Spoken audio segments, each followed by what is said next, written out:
जय हिंद, स्वागत है आपका। लाइफ टाइम्स देख रहे हैं आप। मैं हूं आप सभी के साथ रिया डंगवाल। चुनाव आयोग ने एसआईआर को लेकर सबसे पहला प्रयोग बिहार में किया और बिहार के बाद अब एक साथ 4 नवंबर से देश के 12 राज्यों में एसआईआर की शुरुआत कर दी गई है।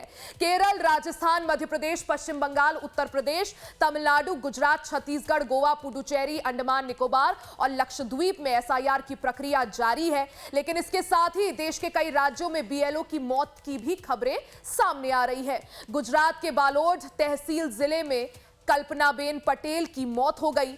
56 साल की कल्पनाबेन की तबीयत अचानक बिगड़ गई। उन्हें अस्पताल ले जाया गया, लेकिन वहां उनकी मौत हो गई। गुजरात के अलावा राजस्थान, मध्य प्रदेश, पश्चिम बंगाल और केरल में भी कुछ बीएलओ खुदकुशी कर रहे हैं, तो किसी की हार्ट अटैक से मौत हो रही है। बीएलओ की मौतों का मामला इस कदर बढ़ गया है कि इसको लेकर देश में बड़ी बहस छिड़ गई है। पश्चिम बंगाल की मुख्यमंत्री ममता बनर्जी ने चुनाव आयोग को सीधे तौर पर इन मौतों के लिए जिम्मेदार ठहराया है। वहीं दूसरी तरफ बीजेपी ने ममता बनर्जी के आरोपों पर पलटवार करते हुए कहा कि बंगाल में लाखों फेक और घुसपैठिए वोटर हैं जो टीएमसी को वोट देते हैं। बीजेपी ने कहा कि एसआईआर से ये पकड़े जा रहे हैं, इसलिए ममता बनर्जी एसआईआर रोकना चाहती हैं। देश भर में जिस तरह से 12 राज्यों और केंद्र शासित प्रदेशों में एसआईआर की प्रक्रिया चल रही है, ऐसे में अलग अलग राज्यों से कुछ बीएलओ की मौतों की खबर भी सामने आ रही है। अब इसी को लेकर बवाल छिड़ गया है। सवाल यह उठ रहा है कि अचानक से जिस तरह से अलग अलग राज्यों से बीएलओ की मौत की खबरें सामने आ रही है, इसकी वजह क्या है।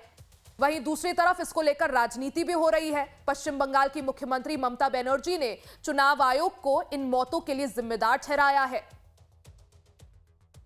उनका कहना है कि जिस तरह से एसआईआर की प्रक्रिया की वजह से बीएलओ जो बूथ लेवल ऑफिसर्स होते हैं उन पे काम का दबाव ज्यादा है, इस वजह से मौतें हो रही है।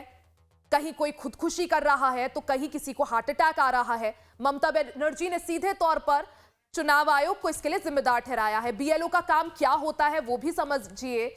ज्यादातर सरकारी कर्मचारी बीएलओ होते हैं। चुनाव आयोग के सबसे निचले स्तर के प्रतिनिधि ये होते हैं। 1000 से 1500 वोटरों की जिम्मेदारी ये संभालते हैं। वोटर लिस्ट को अपडेट रखते हैं, नए वोटरों के नाम जोड़ते हैं, डोर टू डोर जाकर सत्यापन करते हैं, सही वोटर है या फर्जी वोटर है ये चेक करते हैं, वोटर लिस्ट की गलतियों में सुधार करते हैं। साथ ही मरे हुए या जो शिफ्ट हो चुके लोग हैं उनका नाम वोटर लिस्ट से हटाते हैं। चुनाव के समय वोटर स्लिप भी ये बांटते हैं। तो बीएलओ का क्या कुछ काम है। जो बूथ लेवल ऑफिसर होता है वो असलियत में सरकारी कर्मचारी होते हैं। वो घर घर जाकर कैंपेन को आगे बढ़ाते हैं, चुनाव के समय वोटर स्लिप भी बांटते हैं। अब कहां बीएलओ की मौतें हो चुकी हैं वो भी डेटा आपको दिखाते हैं। सबसे पहले देखिए, 22 नवंबर गुजरात से मामला सामने आया था। गुजरात के बलोड में कल्पनाबेन पटेल की मौत हुई। इससे पहले 20 नवंबर को गुजरात में रमेश भाई परमार की हार्ट अटैक से मौत की खबर थी। उससे पहले 19 नवंबर को पश्चिम बंगाल से खबर आई थी। पश्चिम बंगाल के जलपाईगुड़ी में शांतिमणि इक्का ने खुदकुशी की थी, ये भी बीएलओ थे। 19 नवंबर को मध्य प्रदेश से खबर आई थी। उदयगढ़ में भुवन सिंह चौहान की निलंबन के बाद मौत हुई। वहीं 19 नवंबर को राजस्थान से भी ऐसी खबर आई थी। सवाई माधोपुर में हरिओम बैरवा की हार्ट अटैक से मौत हुई। उससे पहले 16 नवंबर को राजस्थान से खबर आई थी। धर्मपुरा में मुकेश चंद जागिण ने खुदकुशी कर ली थी। 16 नवंबर को केरल से खबर आई थी। केरल के कंकोल में अनीश जॉर्ज ने खुदकुशी कर ली थी।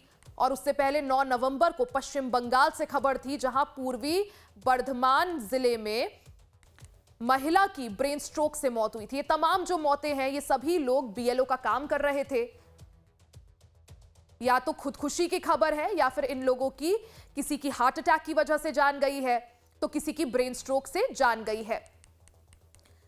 अब बीएलओ के सामने क्या कुछ चुनौतियां होती हैं वो भी आपको बताते हैं। देखिए, हर घर में फॉर्म बांटना और फिर फॉर्म को वापस लेना इनका काम होता है। लोगों की मदद करना और ऐप पर डेटा अपलोड करना, डेटा डालना। पहले ये काम साल भर में हुआ करता था, अब सिर्फ 1 महीने की डेडलाइन तय की गई है और 1 महीने के अंदर सारा काम निपटाना है। 4 नवंबर से 4 दिसंबर तक की ये डेडलाइन है। इस काम के साथ रेगुलर काम जो है वो भी इनका चलता रहता है। टेक्निकल समस्याओं के चलते भी कभी-कभी काम का दबाव काफी ज्यादा बढ़ जाता है। 12 राज्यों में इस वक्त एसआईआर की प्रोसेस चल रही है।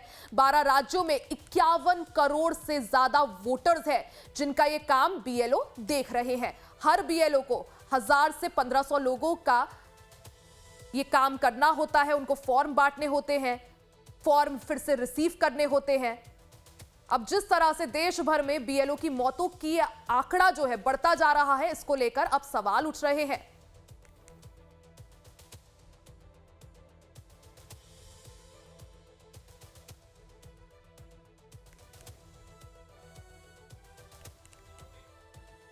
तो जिस तरह से देश भर से ये मौत के मामले सामने आ रहे हैं, ज्यादातर लोग बीएलओ का काम करते हैं।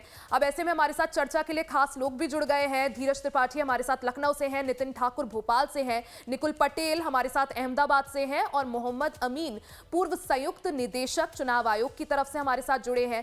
सबसे पहले निकुल, आपके पास आना चाहूंगी। जिस तरह से गुजरात से अभी हाल ही में मामला सामने आया है जहां एक बीएलओ की जान चली गई, आखिर वजह क्या निकलकर सामने आ रही है निकुल? जी देखिए, लगातार जो बीएलओ की कामगिरी है वो लगातार चालू है। एसआईआर जो है वो गुजरात के अंदर हो रहा है और उसी बीच जो हजारों बीएलओ है उसके साथ जुड़े हुए हैं, लगातार वो काम है वो कर रहे हैं।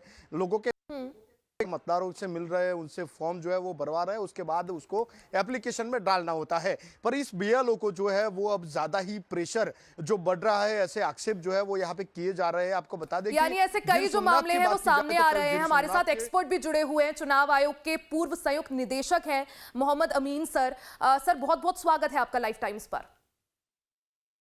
जी बताइए।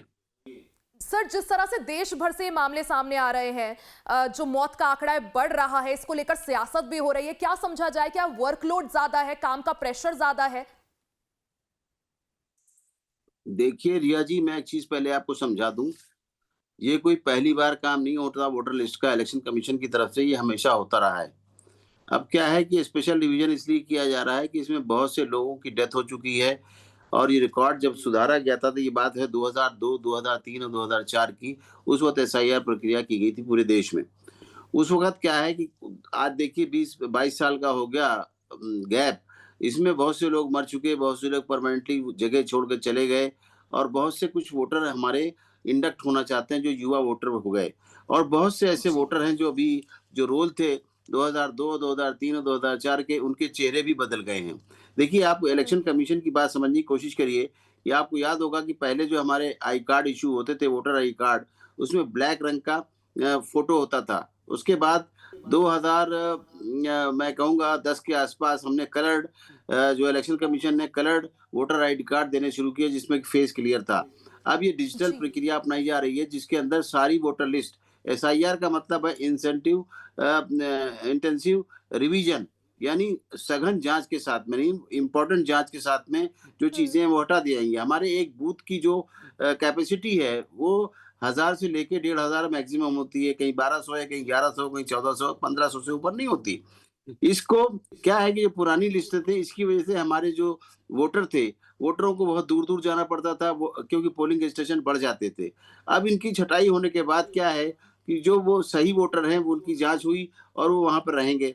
और देखिए, भयभीत होने की आवश्यकता नहीं है। जो हमारे देश के वोटर हैं, आपके दर्शक देख रहे हैं, देखने वाले जो दर्शक हैं, उनको मैं बताना चाहूंगा कि जिनका रिकॉर्ड 2002 में दर्ज हो गया, 2003 में दर्ज हो गया, 2004 में वोटर आईडी कार्ड था, उनको हमारे जो बीएलओज हैं वो जनरेट किया हुआ फॉर्म उनको जाके घर पे देंगे।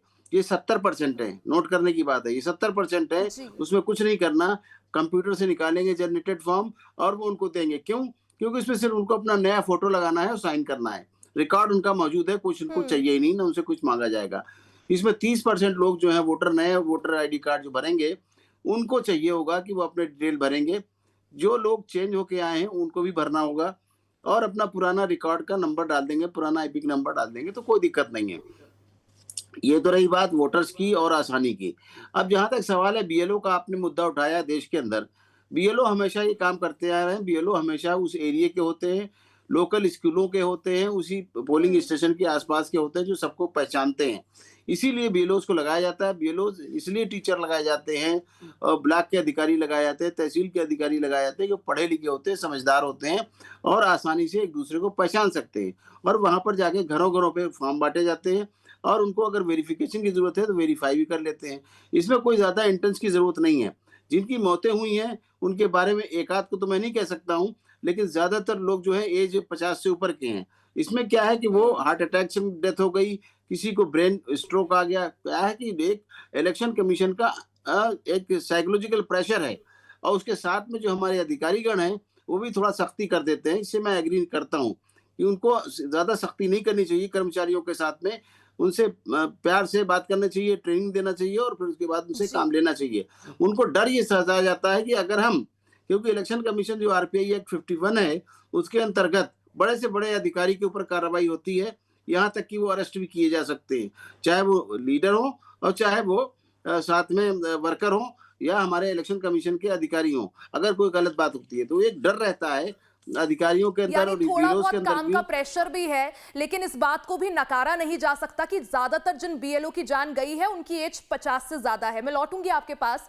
धीरज, किस तरह से समझा जाए, क्योंकि 12 से ज्यादा राज्य और केंद्र शासित प्रदेशों में इस वक्त एसआईआर का काम चल रहा है, डेडलाइन भी है 4 दिसंबर की, और ऐसे में जिस तरह से मौत का आंकड़ा बढ़ रहा है बीएलओ का, इसको लेकर राजनीति भी हो रही है। धीरज।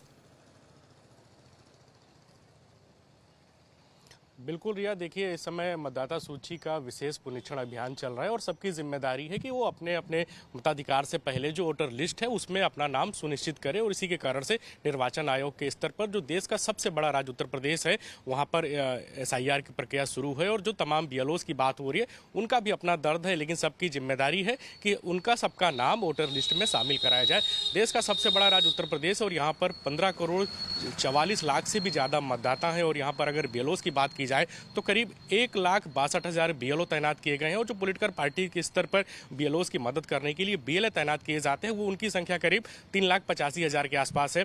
जो बीएलओ का दर्द है वो इसलिए ज़्यादा है कि एक बीएलओ के ऊपर करीब 800 से 1500 घरों की जिम्मेदारी है, खास करके जो वोटर्स हैं उनकी जिम्मेदारी है। उनके घर घर फॉर्म पहुँचाने की जिम्मेदारी है, फिर फॉर्म फिल करा के जमा करने की जिम्मेदारी है, उसे डिजिटलाइज करने की जिम्मेदारी। तो ऐसे में उनके ऊपर दबाव लगातार बढ़ता चला जा रहा है। निचले स्तर के जो तहसील के अधिकारी हैं, जो एसडीएम हैं या जो बीडीओज हैं, उनकी तरफ से लगातार दबाव बनाया जा रहा है कि कम से कम एक दिन में 4 से 200 फॉर्म 400 फॉर्म जमा कराएं, जिससे जो पूरी प्रक्रिया है जल्द से जल्द पूरी हो। इस सब के बावजूद उत्तर प्रदेश देश का सबसे बड़ा राज्य है और सबसे जो चौंकाने वाली बात है, यहाँ पर अभी मात्र 10% ही जो एसआईआर का काम है वो डिजिटलाइज हो पाया है और करीब 1.5 करोड़ के अंदर ही जो वोटर हैं उनके फॉर्म फिल होके ऑनलाइन दर्ज हो पाए। तो चौंकाने वाली बात है कि देश के सबसे बड़े राज्य उत्तर प्रदेश में अभी तक निर्वाचन आयोग के स्तर पर इस काम को तेजी नहीं लाई जा सकी। लाइव टाइम्स एक जिम्मेदार चैनल है और हमने जो निर्वाचन आयोग के अधिकारी हैं उनसे हर स्तर पर बातचीत की कि जो मतदाता हैं उन्हें क्या समस्याएं आ रही है, जो बीएलओस की आत्महत्या हो रही है उसको लेकर उनका क्या कहना है। तो उनका कहना है कि हम लोग सबको समझा रहे हैं, सबको ट्रेनिंग दे रहे हैं कि किसी प्रकार से कोई अनहोनी ना हो और बहुत ही शांतिपूर्ण तरीके से सारी चीज़ें व्यवस्थित तरीके से आगे बढ़ें। अभी जो निर्वाचन आयोग अधिकारी जुड़े हुए थे वो इस बात को भी स्वीकार कर रहे हैं कि काम का दबाव बहुत है और जो निचले स्तर के अधिकारी हैं उनकी तरफ से ज्यादा दबाव डाला जा रहा है काम कि का दबाव आपको एक दिन ज्यादा में है। धीरज, यही वजह है कि अब इसको लेकर राजनीति हो रही है, तमाम तरह के सवाल जो है निर्वाचन आयोग पर उठ रहे हैं। नितिन, मध्य प्रदेश से भी कई सारी ऐसी खबरें सामने आई थी जहां जो बीएलओ थे या तो आत्महत्या की है या फिर किसी नेचुरल डेथ की वजह से उनकी जान चली गई है। नितिन, क्या कुछ ये आंकड़ा है? और साथ ही आपसे भी समझना चाहेंगे आखिर वजह क्या बताई जा रही है? क्या सचमुच काम का दबाव है कि एक बीएलओ को जो है 1000 से 1500 लोगों की जिम्मेदारी सौंपी गई है और डेडलाइन भी है कि 1 महीने के अंदर काम पूरा करना है, या फिर नेचुरल डेथ वजह हो सकती है मौत की? हाँ रिया, पहले तो मैं बताना चाहूँगा जिस तरह से 2003 में जो सर्वे हुआ था एसआई सर्वे, तो उस दौरान जन जागरूकता अभियान चलाया जाता था निर्वाचन द्वारा। लेकिन इस बार जो सर्वे हो रहा है उसमें निर्वाचन द्वारा जन जागरूकता अभियान नहीं चलाया है। बीएलओ, तमाम बीएलओ हैं जो मध्य प्रदेश में 65,000 से अधिक है, वो घर घर पहुँच रहे हैं, क्योंकि जिस तरह से एक बीएलओ पे तो कि दबाव है, तो वो घर घर जब पहुंचते हैं तो जो आम आदमी है, जो वोटर्स होते हैं, उन वो पूरा जो फॉर्म होता है वो भरने के लिए दे तो देते हैं बीएलओ, लेकिन जब फॉर्म वापस लेते हैं तो वो उसको समझ नहीं पाते। यानी कि जन जागरूकता का सबसे बड़ी कमजोरी यानी कमी देखने को मिल रही है मध्य प्रदेश में। वो 65,000 से अधिक बीएलओ फील्ड में काम कर रहा है। जिस तरह से छतरपुर, छिंदवाड़ा, छतरपुर उन इलाकों में तो ये स्थिति है कि वहाँ पर नेटवर्क नहीं मिल पा रहा है। सीहोर के आसपास जंगल हैं जहाँ पर बीएलओ ग्रामीण इलाकों में जाते हैं, नेटवर्क नहीं मिल पाते। कुछ लोग तो पेड़ों पर चढ़कर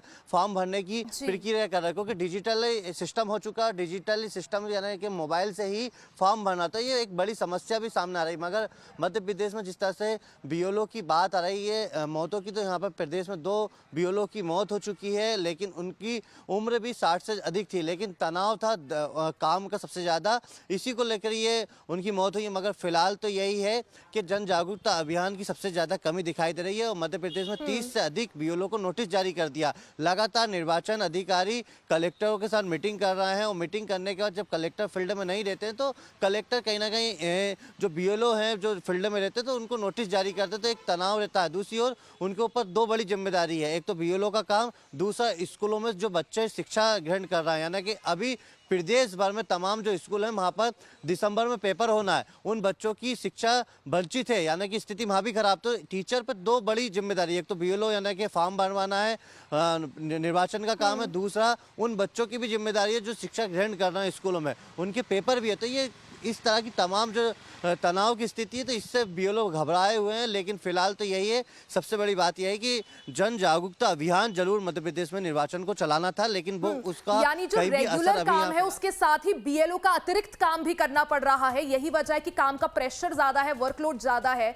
डॉक्टर अमीन, मैं आऊंगी आपके पास, लेकिन उससे पहले निकुल से एक बार गुजरात का अपडेट ले लेते हैं। निकुल, जिस तरह से गुजरात के बाडोर में ये खबर आई थी, एक महिला बीएलओ की जान चली गई, परिजनों का क्या कुछ कहना है? क्या उनका भी यही मानना है कि वर्क प्रेशर ज्यादा था, इस वजह से मौत हुई?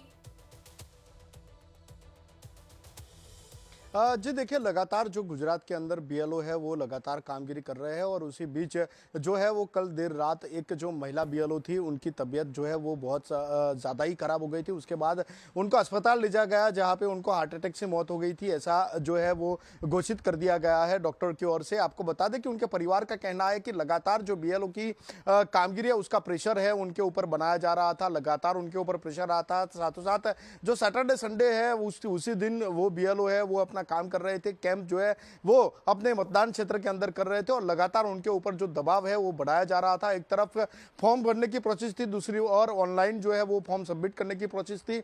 लगातार उनके ऊपर जो है वो काम का प्रेशर जो है वो बनाया जा रहा था। उसी बीच उनकी जो स्वास्थ्य है वो बिगड़ा था, और उसके बाद उनकी मौत हो गई। उससे पहले ही कल गिर सोमनाथ के अंदर एक जो टीचर थे उन्होंने सुसाइड कर ली, और अपनी पत्नी को सुसाइड नोट लिखते हुए उन्होंने कहा था कि अब वो है वो ज़्यादा प्रेशर जो है वो नहीं ले पा रहे, उनके ऊपर बहुत ही दबाव जो है वो बनाया जा रहा है, और लगातार इस दबाव की वजह से वो परेशान हो गए। उसी बीच वो अपनी जान दे रहे हैं। इस तरह से सुसाइड नोट लिख के उन्होंने भी अपनी जान दे दी थी। लगातार गुजरात में इस तरह के किस्से जो है वो सामने आ रहे हैं। जब से बीएलओ की कामगिरी शुरू हुई है, वहीं से अब तक कई ऐसे टीचर थे जो बीएलओ की जो कामगिरी देख रहे थे, उनकी स्वास्थ्य बिगड़ा है, खबरें भी सामने आई है। उसके चलते हुए शैक्षणिक जो महासंघ है उसने भी आवाज उठाई थी, और उसने कहा था कि इस तरह का टॉर्चर जो है वो टीचर के ऊपर न किया जाए। अन्य देश भर में ये मामले बढ़ रहे हैं, और यही वजह है ममता बनर्जी जो है चुनाव आयोग पर सीधे हमलावर है। एक्स पर पोस्ट भी किया है ममता बनर्जी ने, वो पोस्ट भी एक बार दिखा देते हैं।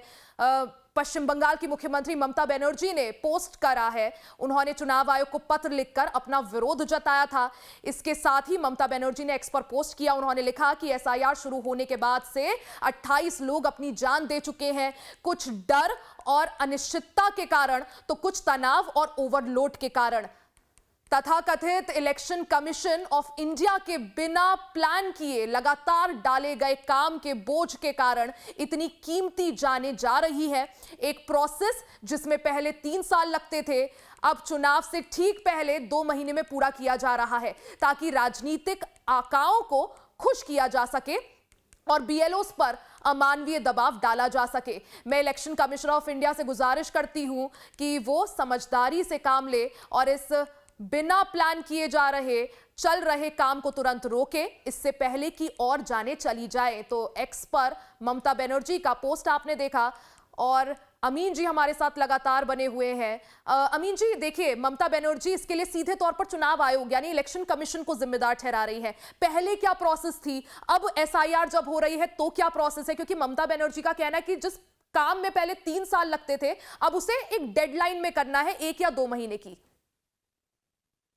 देखिए, जिस पोस्ट पर कोई होता है उसी को जिम्मेदार ठहराया जाता है। अगर आज बंगाल के अंदर कोई दुर्घटना होती है तो क्या उसके लिए ममता बनर्जी जिम्मेदार हैं या वहां का प्रशासन जिम्मेदार है? अगर किसी की हार्ट अटैक से मौत हो जाती है, कोई सुसाइड कर लेता है, तो उसके लिए जिम्मेदार कौन है? क्या ममता बनर्जी के ऊपर मुकदमा दर्ज किया जाएगा? ये सब कहने की बातें हैं। देखिए, जहां तक सवाल है, काम है संवैधानिक तौर पे उनके स्टेट का इलेक्शन होना है और हर स्टेट का इलेक्शन होना है, देश का इलेक्शन होना है। तो अगर हम अपना काम नहीं करेंगे इलेक्शन कमीशन, तो कौन करेगा उनका काम? क्या ये मुख्यमंत्री करके देंगी या दूसरे देश के मुख्यमंत्री जो ऑब्जेक्शन कर रहे हैं वो लोग लिस्ट बना के देंगे? क्या चाहते क्या ये लोग? कानूनी तौर पे जो काम है वो किया जा रहा है। इसको तो सुप्रीम कोर्ट ने भी नहीं रोका है, क्योंकि ये आरपीआई एक्ट के अंतर्गत 51 के अंतर्गत आता है। ये वोटरों का अधिकार है अपनी फ्रेंचाइज का इस्तेमाल करना और वोटर को राइट देना। इलेक्शन कमीशन का काम है उनके वोटर आईडी कार्ड देना और उनको लिस्ट में नाम में एनरोल करना। ये एक सामान्य सी प्रक्रिया है, इसमें कोई हू एंड क्राई नहीं मचाना चाहिए, ना शोर और शराबा करना चाहिए, ना चिट्ठियां लिखनी चाहिए। बल्कि हर पार्टी को, जो पार्टी रजिस्टर्ड है, चाहे वो बीजेपी हो, चाहे वो कांग्रेस हो, चाहे वो तृणमूल हो या समाजवादी हो, या जो भी पार्टियां हैं स्टेट लेवल की या सेंट्रल लेवल की, उनको चाहिए कि वो सहयोग करें। ये कहलाते हैं इलेक्शन कमीशन ऑफ इंडिया के स्टेक होल्डर्स। और जहां तक सवाल है, जनता भी स्टेक होल्डर है, क्योंकि जनता वोट देती है। अगर जनता को वोटर आईडी कार्ड नहीं बनेगा तो इनको वोट कैसे मिलेगा? और ये शोर अलग मचाते थे।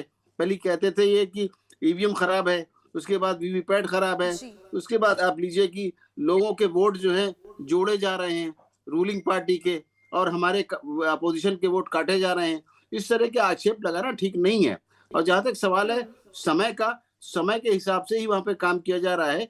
आपको मैं एक एग्जांपल बताऊंगा। बिहार में एसआईआर की क्रिया सबसे पहले शुरू हुई। उसके लिए क्या किया गया? आपने देखा है कि वहां पर 65,000 वोट काटे गए और 22 लाख वोट जोड़े गए। ये क्या क्या दर्शाता है कि कितनी सघन प्रक्रिया हुई वहां पर। और साथ में क्या हुआ, जो हमारे बीएलओ थे, जो टेंशन की बात कह रहे हैं आप, और बीएलओ को परेशानी की बात कह रहे हैं, तो उनको क्या है, हमने 4 लाख पेड वर्कर्स कॉन्ट्रैक्ट के लगाए गए थे वहां पर, जो बीएलओ को असिस्ट करते। और साथ में हर पार्टी का एक बीएलए, बूथ लेवल असिस्टेंट कहा गया था कि एक हर पार्टी देगी। उन लोगों ने दिया नहीं दिया मुझे नहीं पता है, लेकिन जिन्होंने नहीं दिया उन्होंने ज्यादा शोर मचाया मीडिया में आके। बल्कि उनको सहयोग करना चाहिए। सुप्रीम कोर्ट ने भी ये बात मानी थी कि एसआईआर की प्रक्रिया जरूरी है, नीड ऑफ द आवर है। यही वजह है कि काम तो होना है। और लेकिन इसको लेकर जिस तरह से राजनीति हो रही है, अब वो भी सवालों के घेरे में। मैं लौटूंगी आपके पास। धीरज, किस तरह से समझे, क्या जिस तरह से बीएलओ को, क्योंकि उनका रेगुलर जो काम है वो भी करना है, साथ में जो अतिरिक्त काम है लोगों के घर घर जाकर फॉर्म बांटना, फॉर्म फिर से लेना, क्या इस वजह से थोड़ा बहुत डिसबैलेंस आ रहा है? हाँ बिल्कुल रिया, देखिए जिस विभाग के अंतर्गत वो बीएलओ काम कर रहे हैं, जिन्हें बीएलओ की जिम्मेदारी दी गई है, उस विभाग की भी जिम्मेदारी है। लेकिन जिला प्रशासन के स्तर पर वो जो उनका पहले का मूल काम है उससे उनको विरत करते हुए बीएलओ की जिम्मेदारी दी गई है। बीच बीच में उनके पास फोन भी आ रहे, तमाम जो महिला वर्कर्स हैं, जो महिला बीएलओ हैं, उनके पास देर रात भी फोन आते हैं और वो लोग परेशान हो रहे हैं। सबसे बड़ी जिम्मेदारी बीएलओ की इस पूरे काम में है। और जो पोलिटिकल पार्टीज की तरफ से जो करीब एक उत्तर प्रदेश की बात कर रहे हैं तो 1,62,60,000 के आसपास जो बीएलओ तैनात किए गए, जबकि इनसे 3 गुना 3.5 लाख से भी ज्यादा जो बूथ लेवल एजेंट या जो राजनीतिक दलों की तरफ से एजेंट लगाए गए हैं, उनकी जो भागीदारी है, जो उनकी जिम्मेदारी है, वह ग्राउंड पर बहुत कम दिख रही है। इसी वजह से साथ में अपना रेगुलर काम भी है, इस वजह से जो है थोड़ा बहुत डिसबैलेंस आ रहा है। निकुल, क्या समझा जाए, पहले इस प्रोसेस में ज्यादा समय जो है दिया जाता था बीएलओ को प्रोसेस कंप्लीट करने के लिए, अब जो डेडलाइन है, क्या इसकी वजह से समस्या? आमीन सर कुछ बोलना चाह रहे। सर जी, आप अपनी बात करिए। मैं ये कहना चाहता हूं कि बीएलओस को टेंशन लेने की इसकी आवश्यकता नहीं कि अब जो भी काम हो रहा है वो कंप्यूटर के थ्रू हो रहा है, लैपटॉप के थ्रू हो रहा है, और ये सब डिजिटल डाटा जा रहा है। इसमें उनको कुछ लिखना पढ़ना नहीं है, सिर्फ उनको वेरीफाई करना है और उनको फैक्ट्स को देना है। जहां तक सवाल मैं बताऊं बीएलओज का, तो बीएलओज जो हैं उनको सिर्फ जब इलेक्शन ड्यूटी कर रहे होते हैं तो उनको कोई दूसरा काम नहीं लिया जाता। जैसे टीचर्स हैं या जो भी वहाँ पे अधिकारी है, कर्मचारी हैं, वो सिर्फ इलेक्शन का उतने दिन काम देखते हैं।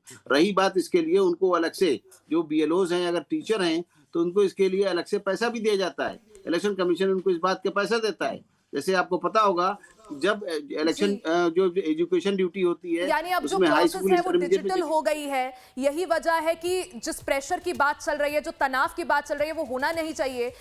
अमीन जी, आपका बहुत बहुत शुक्रिया हमारे साथ जुड़ने के लिए। आप तीनों का भी बहुत बहुत शुक्रिया, नितिन, निकुल और धीरज।